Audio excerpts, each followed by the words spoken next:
السلام علیکم دوستو، میرا نام ہے اسیب شفقت اور آپ دیکھ رہے ہیں ہنسی ٹی وی۔ سلطان ٹیپو شہید مسلم تاریخ کا ایک عظیم مجاہد اور ہیرو ہے جسے دنیا شیر میسور کے نام سے بھی جانتی ہے۔ یہ انتہائی نیک، بہادر، مدبر اور ایسے سچے مسلم حکمران تھے جن کی برصغیر کی تاریخ میں کوئی اور مثال نہیں ملتی۔ آپ کو انگریزوں کے خلاف برصغیر میں آخری مزاحمت کے طور پر بھی یاد کیا جاتا ہے، جنہوں نے تنہا ہونے کے باوجود اتنی بڑی لڑائی لڑی اور 20 سال تک برطانوی ایسٹ انڈیا کمپنی کے سامنے سیسا پلائی دیوار بن کر کھڑے رہے، مگر اپنوں کی غداری کی بدولت آپ کو شکست ہوئی اور 4 مئی 1799 کو آپ دلیری سے لڑتے ہوئے شہید ہو گئے۔ آپ سے انگریزوں کی دہشت کا یہ عالم تھا کہ آپ کی وفات کا سن کر لندن میں باقاعدہ جشن منایا گیا اور پورے اعزاز کے ساتھ آپ کو دفن کیا گیا۔ آپ کی وفات کے کئی گھنٹے بعد بھی انگریزوں کو آپ کے قریب آنے کی جرأت نہ ہوئی۔ اس سے پہلے تاریخ میں یہ اعزاز نہ تو کسی کو ملا تھا اور نہ ہی آج تک ملا۔ آپ کی وفات کے بعد جنرل ہیرس نے کہا کہ اب ہندوستان ہمارا ہے، یعنی اب ہمیں ہندوستان میں قبضہ کرنے سے کوئی نہیں روک سکتا۔ آج ہم تاریخ کے اسی مرد مجاہد کی زندگی کی کہانی جاننے والے ہیں جنہوں نے جب تلوار اٹھائی تو انگریزوں کا جینا حرام کر دیا، جس کی بہادری کا نیپولین بھی قائل تھا، جسے دنیا کا پہلا میزائل مین بھی کہا جاتا ہے۔ ایسا عظیم مرد مجاہد جس کی زندگی کو آئیڈیل بنانے کی بجائے ہماری نوجوان نسل اس کے کردار کو فراموش کرتی جا رہی ہے۔ ٹیپو سلطان سلطنت میسور کے حکمران حیدر علی کے بڑے بیٹے تھے۔ آپ کی والدہ کا نام فاطمہ عرف فخر النساء تھا، جو نواب میر معی الدین بہادر کی بیٹی تھی۔ حیدر علی نے بیٹے کی خواہش میں آرا کاٹ کے مشہور بزرگ ٹیپو مستان شاہ ولی رحمۃ اللہ علیہ کے مزار پر دعا مانگی تھی، اس لیے انہوں نے اپنے بیٹے کا نام ان بزرگ کے نام پر ٹیپو سلطان رکھا۔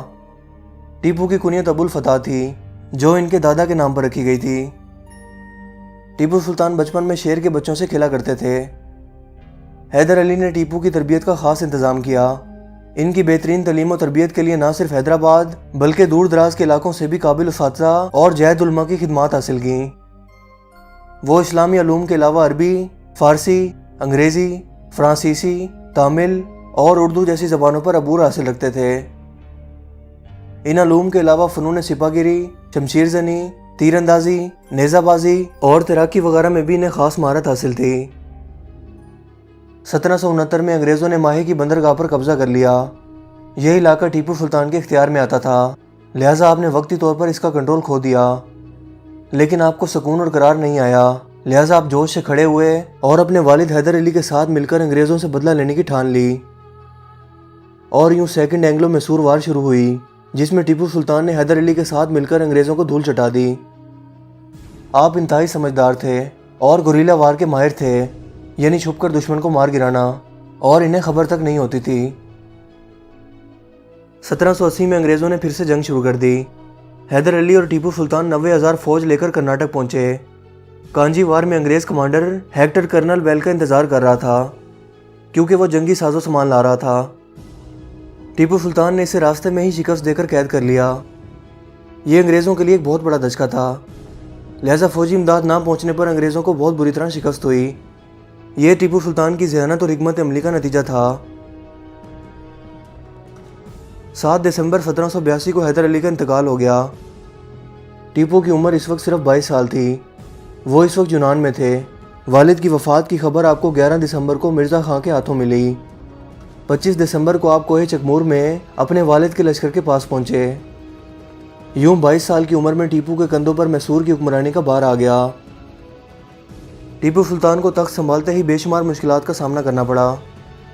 انہوں نے اپنی افواج کو مزید منظم کیا اور باقاعدہ فوجی ریجمنٹ بنائی، فوجیوں کی ماہانہ تنخواہیں مقرر کیں۔